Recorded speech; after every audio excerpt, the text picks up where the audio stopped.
Assalamualaikum warahmatullahi wabarakatuh. Selamat pagi Bapak Ibu sekalian, para inspektur, para kepala SDI, BMD Lut yang di Kalimantan Selatan. Alhamdulillah bahwa hari ini kita bisa bertemu di ruangan BPKP ini. Nah, Bapak Ibu sekalian, kami undang khusus para, kalau di dalam itu bahasa kerennya namanya Chief Executive Audit CA ya, Chief Audit Executive ya Bu ya, Bu Yuli ya. Yang belum CGCA ini mana nih? Yang CGCA ini satu sudah pindah jadi kadis ya. Kalau di BUMD atau BUMD itu namanya Chief Internal Audit ya. Jadi CAE, Chief Audit Executive, yang satu lagi Chief Government Certified Government Chief Audit Executive ya. Jadi BPKP punya program itu di Kalimantan Selatan. Ada Pak Kajati kita, itu CGCAE, dulu bukan inspekturnya di Kejaksaan Agung, kemudian Pak Dayan ada di Tanah Laut ya, ada di Banjar, bencana yang jadi kadis sekarang. Nah, di dalam kita sebagai auditor internal berbeda sekali dengan sebenarnya sebagai auditor eksternal. Masalahnya pelajaran-pelajaran kalau di kuliah, terutama yang dari jurusan akuntansi dulu, Bu Yuli, struktur tanam bumbu, itu diajarkan hanya audit eksternal. Jadi sebenarnya tidak ada mata kuliah khusus sejauh ini yang berjalan dengan bagus dengan judul audit internal, walaupun bukunya sudah banyak. Nah, untuk menguatkan itu maka kita harus terus-menerus berkomunikasi, berdialog, sama-sama menginform diri, terutama yang backgroundnya sama sekali bukan dari dunianya audit. Karena bisa jadi dunia yang masukin audit itu dari teknik, ya, dari engineer, dari hukum kayak Pak Taufik gitu ya. Terus kita harus menjadi auditor internal, bahwa tugas auditor internal itu yang paling utama adalah bagaimana memastikan keberhasilan organisasi, Bapak Ibu. Jadi bukan tugasnya menjadi checklist atau menjadi compliance auditor. Sebenarnya compliance auditor itu tugasnya auditor eksternal. Compliance audit atau financial audit kadang-kadang disebut, dulu zaman dulu disebut financial audit, tapi ada juga orang yang menyebutnya sebagai audit kepatuhan. Nah, itu dunia eksternal. Dunia internal itu sebenarnya bagaimana membuat organisasi berhasil. Beberapa waktu lalu BPKP meroll out tahun lalu Inpres 2 keluar Maret April, itu kita ada melakukan review tentang P3DN join ya Pak Nom ya. Ada beberapa yang dikerjakan BPKP, ada yang beberapa full inspektorat, tapi dianggap tidak terlalu berhasil. Tidak ada nilai informasi yang signifikan. Jadi kalau bisa dibilang audit itu gagal, review itu gagal. Nah, kemudian beberapa bulan lalu di BPKP, dalam BPKP sendiri, P3D ini dipindahkan ke kedeputian investigasi. Jadi bukan lagi di kedeputian teknis. Makanya tadi yang memberi laporan Pak Rianto, yang biasa ngajarin Bapak Ibu tentang bagaimana melakukan investigasi. Jadi ada perubahan paradigma yang besar. Tugas kita sebagai internal auditor itu bukan sekedar bagaimana memberikan keterangan ahli, melakukan investigasi, membantu penyidik, tetapi bagaimana memastikan organisasi berhasil, pemerintah berhasil, presiden berhasil. Kepatuhan ini mau dibawa kemana?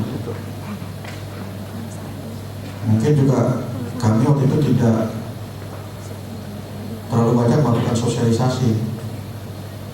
Dan kemudian yang kedua, kepatuhannya bukan hanya kepatuhan di pemerintah daerah, tetapi badan-badan lain, BUMD, BLUT, ya, di tingkat pusat, BUMN, semua diukur kepatuhannya.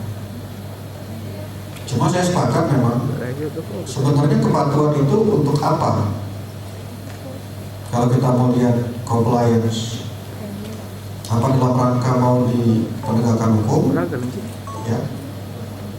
Atau sebenarnya kepatuhan itu untuk peningkatan kinerja, performa.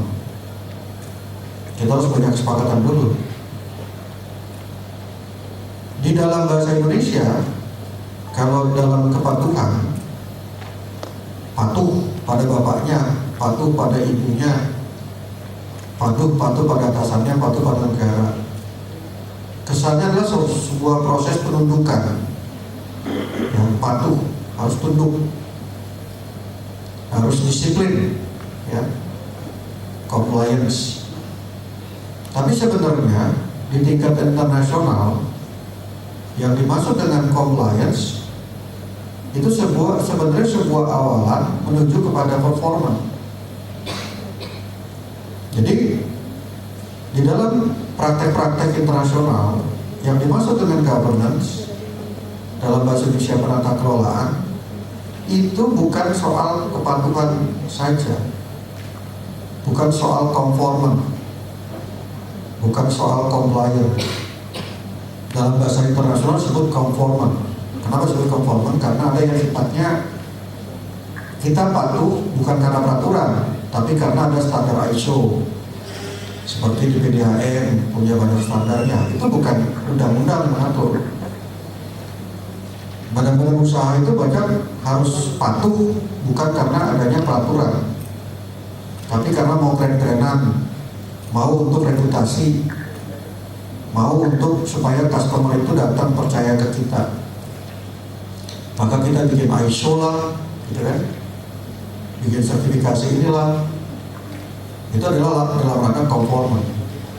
Tapi sisi lain, kalau kita bicara governance di negara kita ini yang sangat lemah adalah governance itu sebenarnya bicara performance juga.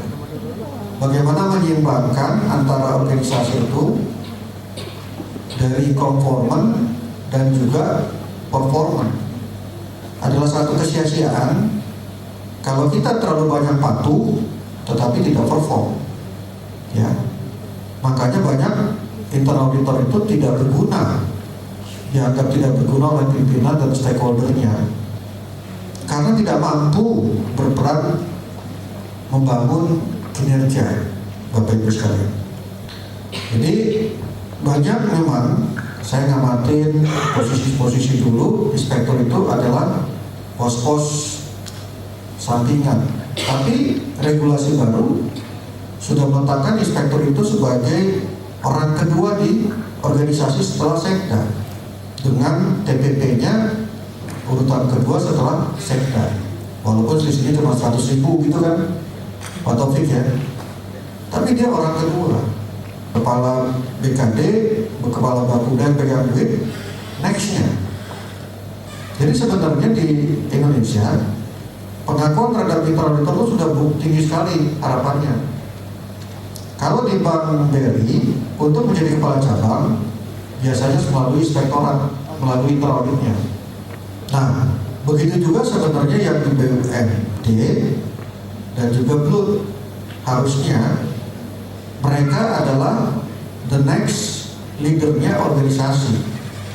Maka banyak inspektur, kepala SP itu menjadi direksi atau menjadi sekda atau berikutnya menjadi bupati, gitu kan? Kita tahu di Balangan sekdanya mantan inspektur. Dari sana dengan background itulah kenapa pada hari ini saya akan membuka ruang pada Bapak Ibu sekalian untuk memahami bahwa kita kemarin kepatuhan, melihat kepatuhan bukan ansih hanya untuk patuh pada undang-undang, pada peraturan, pada instruksi 2/2022, tetapi bagaimana mengungkitnya supaya performanya P3D itu jalan. Yang jadi masalah memang di negara kita, di daerah, banyak agenda-agenda yang sebenarnya mampan. Saya kemarin ngobrol sama Pak Ana, Bupati Tabalong, banyak sebenarnya hal-hal yang mampan manajemen sistemnya tetapi menjadi formalitas. Contohnya kita punya sakit, kita punya MCV, itu berakhir menjadi formality, tipu-tipuan, artificial. Jadi sesuatu yang sudah didesain bagus tetapi menjadi formalistik, tidak menunjukkan bahwa itu realnya organisasi. Nah, justru banyak yang baru, itulah yang membuat organisasi itu dinamis. Contohnya inflasi. Bapak Ibu bisa lihat keberhasilan Tabalong inflasi, ya, itu terbawa tingkat internasional, tingkat nasional, disalamin, dipuja-puja, dipuji-puji sama Pak Tito, bahkan Pak Nan diundang khusus ada pertemuan dengan Pak Tito. Itu karena sesuatu yang sebenarnya tidak mampan. Inflasi kan tiba-tiba baru, tetapi pemerintah daerahnya berhasil mengelola sehingga menjadi satu yang keren gitu loh. Sedangkan apa yang dibuat sebenarnya ya sama aja, 3K. Sebenarnya adalah program-program pembangunan yang ada di Bapeda, cuman pengemasannya inflasi. Nah begitu juga dengan sekarang yang baru-baru ini ada P3DN. P3DN itu sebenarnya sesuatu yang baru, walaupun tidak baru sama sekali, ya, yang tiba-tiba, yang ujung-ujung kita tidak punya satu sistem atau manajemen sistem atau governance seperti apa sih P3DN ini. Tapi kalau kita gagal, kita nggak menjalankan P3DN ini, itu punishment-nya langsung. Inflasi, ya, punishment-nya langsung. Tidak achieve, tidak dapat insentif. Dia achieve, langsung dapat insentif. Gitu. Jadi sesuatu yang sifatnya hal-hal yang mendadak, ya, tiba-tiba, itu malah menjadi satu yang menjadi reward. P3D ini juga akan begitu. Yang saya takutin begitu. Kita sering ngeluh, kok tiba-tiba saya diukur, kok saya dinilai sesuatu yang saya tidak disiapkan. Jadi kita serba gamang sebenarnya. Apalagi sekarang banyak ketidakpastian, peralihan kepemimpinan. Jadi dari sana saya coba mengajak Bapak Ibu sebagai internal auditor, sebagai chiefnya, chief internal audit itu bisa, ya, dan mampu berpikir agile, mampu berpikir dinamis dan juga bertindak menyikapi kondisi tadi itu. Karena pada dasarnya di negara seperti kita atau negara maju yang sekarang sedang perang, itu sebenarnya apa yang kita kerjakan banyak yang tidak by design, tapi kita harus jalankan. Nah karena itu solusinya untuk hal yang seperti itu kita harus sering ngobrol, sering dialog, ya Bapak Ibu ya. Makanya kita dialog terbuka hari ini. Bapak Ibu anggap sebagai teman lah, saya sering lah kalau dengan kepala inspektur teman. Kalau kepala SPI mungkin baru sekali ketemu, ya. Dan SPI kita memang harus diakui jauh lah tertinggal dari inspektur, ya. Kalau saya lihat, ya, saya belum ketemu yang SPI-nya tough, ya. Kalau Bang Kalsel masih baru dia kemarin. Kita bisa saling bertukar antara sisi korporasi, nanti bagaimana prakteknya, dan juga bagaimana di sisi pemerintahan. Sebenarnya sama aja, cara mengauditnya. Nah, kebetulan punya satu topik yang sama Bapak Ibu sekalian, yaitu terkait dengan P3DN. Baik dia internal auditnya pemerintahan maupun internal auditnya badan usaha, wajib menjalankan ini. Amanat sudah begitu. Kalau di tingkat pusat, performanya BUMN itu sama Erik terkait P3DN ini dimonitor beneran. Tapi memang untuk BUMN ini kita masih punya kegambangan. Sebenarnya siapa yang memonitor, siapa mengindeks? Apakah di Mendagri yang harusnya mengejar, apalagi sekarang belum muncul lagi baru. Kalau untuk Belu ada pembinaannya di pusat, di Kementerian Keuangan. Makanya saya berharap sebenarnya kepala bagian perekonomian di Sekda atau kepala biro itu lebih powerful untuk mengelola BUMD kita dan juga belutnya. Beberapa daerah sudah mulai kemarin. Kita ketemu dengan Bu Yulia, kita diskusi bagaimana kalau tidak dikendalikan. Dan tadinya niatnya korporasi itu adalah untuk fleksibilitas, untuk memberikan value bagi daerah, itu malah kalau tidak dikelola dengan bagus, dia menggerus, merugikan. Seperti Kota Baru, sangat traumatik, pernah mengalami kegagalan BUMD-nya, sehingga BUMD barunya agak tersiap-siap untuk bergerak itu. Sampai sekarang hanya 5 orang dikelola dengan sambilan, padahal punya bagasi yang besar. Jadi dalam materi hari ini harus kita samakan perspektifnya, apakah dia unitnya instansi pemerintah atau badan usaha, itu ada dalam rangka untuk mencapai program strategis pemerintah. Jadi inilah merupakan strategi programnya Presiden. Biarpun nanti berganti Presiden, saya yakin akan terus berlanjut, karena ini bicara tentang industri sustainability, ya, bukan sekedar gaya-gaya saat. Nah, kita akan sampai titik nanti berdiskusi sebenarnya bagaimana sih memposisikan Pemda, bagaimana memposisikan BUMD, bagaimana memposisikan belut, apalagi belutnya rumah sakit, yang dimana alat-alat kesehatannya harus dari luar, kebanyakan, bukan hanya luar, karena ada kegambangan para dokternya, karena nyaman. Waktu dulu kuliah atau seminar-seminar sudah dibiayai sama vendornya, maunya produknya harus punya Jerman. Kalau kebetulan profesornya dari dulu pakai Jerman. Nah, itu kita nggak mudah mengubah itu untuk yang belutnya rumah sakit. Karena saya ngobrol sama Pak Agus Nur sama juga. Kebetulan ada sekarang jadi wadir di orang LKPP di Surabaya, wadir rumah sakit. Baru sekarang mengalami pusingnya, peningnya, harus beli barang-barang produk dalam negeri.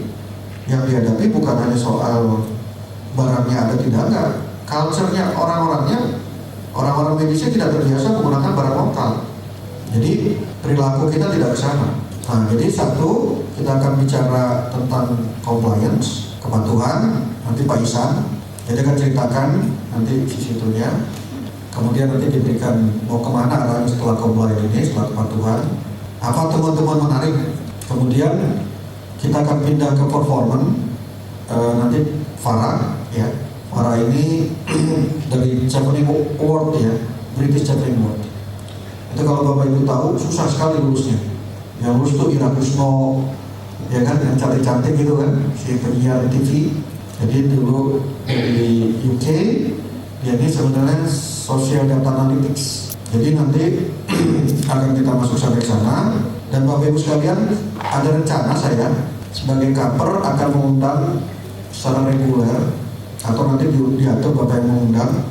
Satu, ada materi tentang jelas lah IT audit, ya. IT audit harus di-refresh lagi terus menerus. Kita sudah siapkan nanti timnya dari mulai siswa skedes, bagaimana diungkit, di-leverage menjadi IT audit supaya kemampuannya tim Bapak Ibu sekalian semakin kuat. Satu lagi yang sebenarnya menarik yang disebut sebagai audit kepatuhan internal. Itu sebenarnya di luar negeri tugasnya internal auditor itu melakukan itu.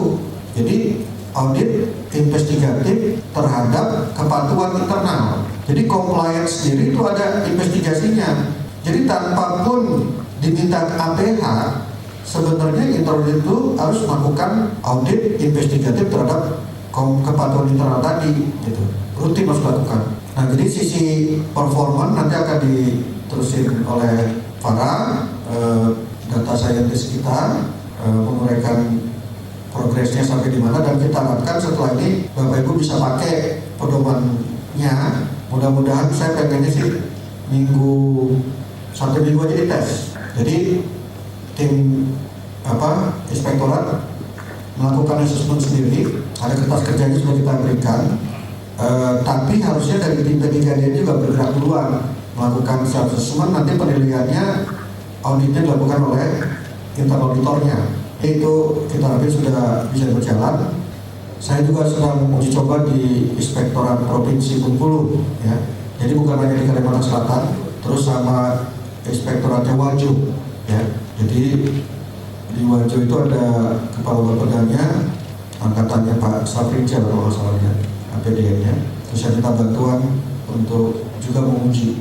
Jadi kita pakai sama-sama. Nanti kita pengen statement dari Bapak Ibu sekalian, kira-kira bermanfaat atau enggak, terus akan kita pakai enggak seterusnya. Saya pikir itu pengantar dari saya, santai aja. Jadi kita mulai presentasi dari Isa dulu, silakan. Jadi mohon izin, hari ini saya membawakan hasil pengawasan yang kami laksanakan.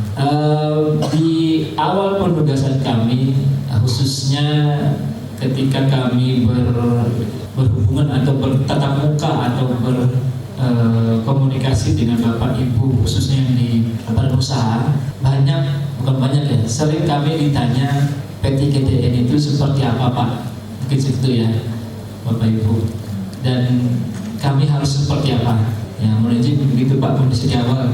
Jadi alhamdulillah sampai penugasan berakhir, mungkin saya pinjam bahasanya Pak Rudi Pak, membuat Bapak Ibu dari tidak tahu, yang tidak tahu karena tidak tahu menjadi tahu bahwa Bapak Ibu tidak tahu.